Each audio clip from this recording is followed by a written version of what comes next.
اعوذ باللہ من الشیطان الرجیم بسم اللہ الرحمن الرحیم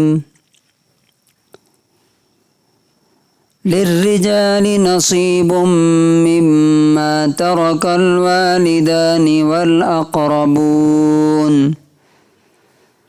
وللنساء نصيب مما ترك الوالدان والأقربون مما قل منه أو كثر نصيبا مفروضا۔ سورہ نساء سورہ نمبر 4 آیت نمبر 7۔ اس آیت میں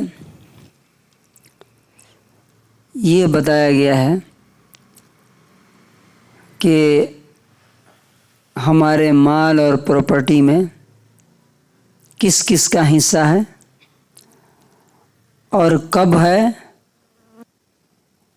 اور کتنا ہے، اللہ تبارک و تعالیٰ کی طرف سے فکس ہے، وہ بعد میں بتایا گیا ہے، لیکن یہاں یہ بتایا گیا ہے کہ تمہیں خود سے بانٹنے کی ضرورت نہیں ہے، اللہ تعالیٰ نے طے کیا ہے۔ اب یہ اتنی امپورٹنٹ بات ہے، اگر کوئی شخص اسے سمجھ لے تو جو لوگ پریشانیوں میں مبتلا ہوتے ہیں وہ بچ جائیں گے اس سے۔ لیکن یہ آیت کو سمجھنے کے لیے ہمیں یہ دیکھنا پڑے گا کہ اسلام جب آیا تو اس وقت لوگ کیا کرتے تھے اپنی پراپرٹی کے ساتھ، کتنا ظلم ہوتا تھا۔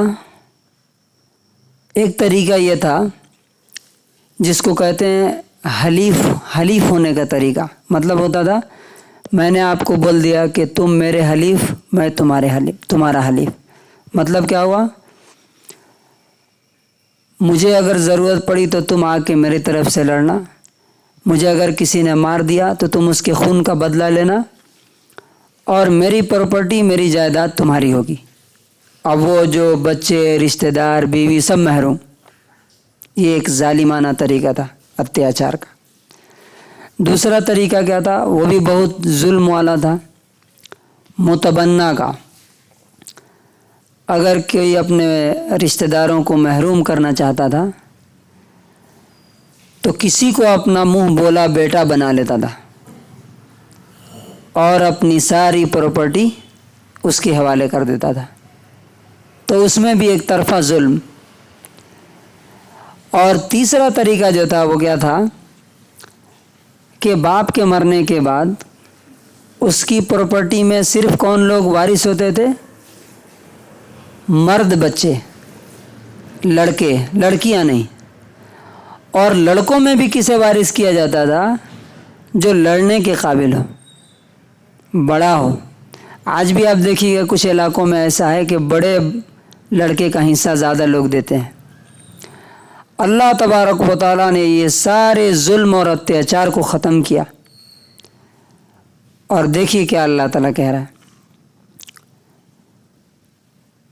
للرجال نصیب، مردوں کے لیے بھی حصہ ہے، کس میں سے، مما ترک الوالدان والاقربون، اس مال اور دھن اور پراپرٹی میں سے جو ماں باپ اور قریبی رشتہ دار چھوڑ کر کے مرتے ہیں۔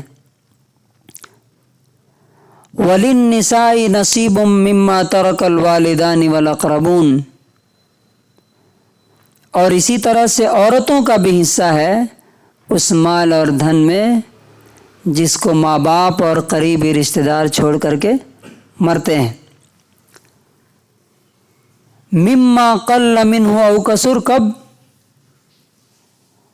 کم ہو یا زیادہ حصہ لگنا ہی ہے، چاہے تھوڑا ہو یا زیادہ۔ نصیبا مفروضا، یہ فرض کیا ہوا، طے کیا ہوا اور فکس کیا ہوا ہے، کس کی طرف سے، اللہ کی طرف سے۔ For men is a share of what the parents and close relative leave, and for women is a share of what the parents and close relative leave, be it little or much, an obligatory share. اب یہاں پر جو بات سمجھنے کی ہے بہت ضروری، پہلا پوائنٹ کیا ہے؟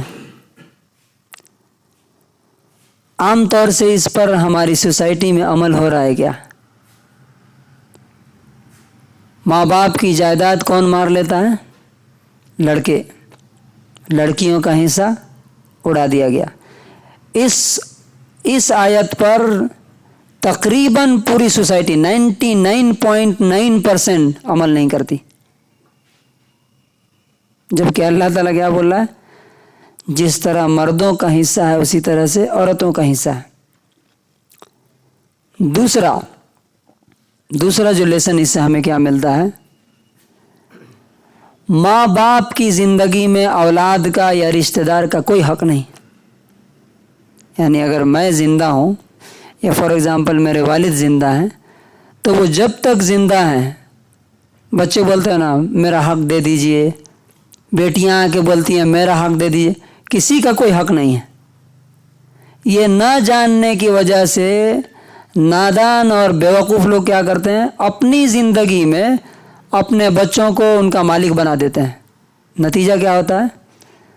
جب وہ مالک ہو گئے تو آپ کو نوکر اور غلام بنا کے رکھتے ہیں۔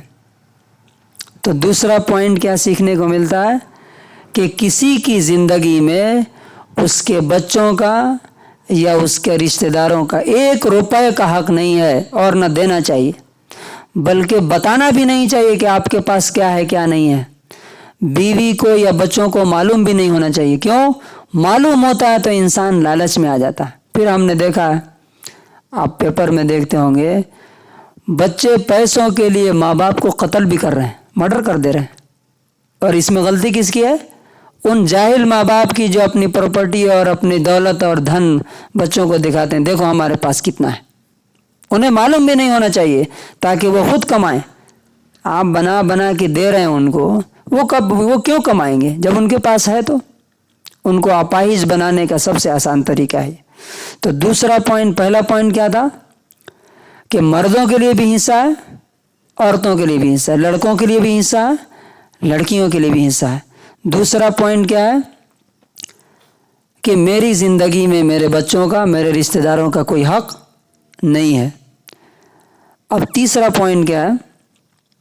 قریبی رشتہ دار اگر ہیں تو دور کے رشتہ داروں کو حصہ نہیں ملے گا۔ فار ایگزامپل میرا بھائی مر گیا،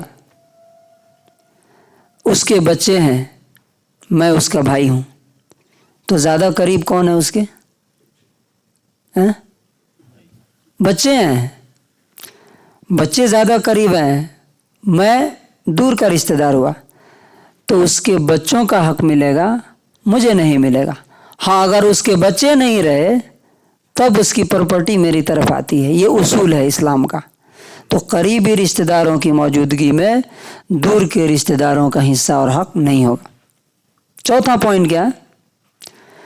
مما قل منہ او کثر، تھوڑا ہو یا زیادہ، 1 روپیہ چھوڑ کے مرا ہو تب بھی اس میں سے تقسیم ہوگا، اور 1 بلین چھوڑ کے مرا ہو، 1 ارب روپیہ چھوڑ کے مرا ہو تب بھی اس میں سے حصہ لگے گا۔ لیکن ہم دیکھتے ہیں کہ ہوتا کیا ہے، ایک آدمی مرا تو اس گھر میں جو پاورفل ہے وہ قبضہ کر لیتا ہے۔ اگر بیوی زیادہ پاورفل ہے تو بچوں کو محروم کر دیتی ہے، بیٹیوں کو محروم کر دیتی ہے، سب پر قبضہ جما کے بیٹھ جاتی ہے۔ اگر لڑکا اس میں طاقتور ہے تو ماں کو محروم کر دیتا ہے، اپنی بہنوں کی ساری پراپرٹی لوٹ کر کے کیا کرتا ہے، وہ اپنا بنا لیتا ہے۔ اللہ تبارک و تعالیٰ کیا کہتا ہے کہ اس کے مرنے کے بعد، کفن دفن پہ لگنے کے بعد، اور 1/3 اگر وصیت ہے تو وصیت کرنے کے بعد اس میں سے 1 پیسہ جتنے لوگ اس کے وارث ہیں ان کے پرمیشن کے بغیر 1 پیسہ اس میں سے خرچ کرنا ناجائز ہے، چاہے وہ کوئی بھی کرے۔ اب ایسا بھی ہوتا ہے کہ کسی کا بھائی مر گیا، وہ آ کے پورا اٹھا کے لے جا رہا ہے، کیا یہ میرے بھائی کا ہے، یہ میرا حق ہے۔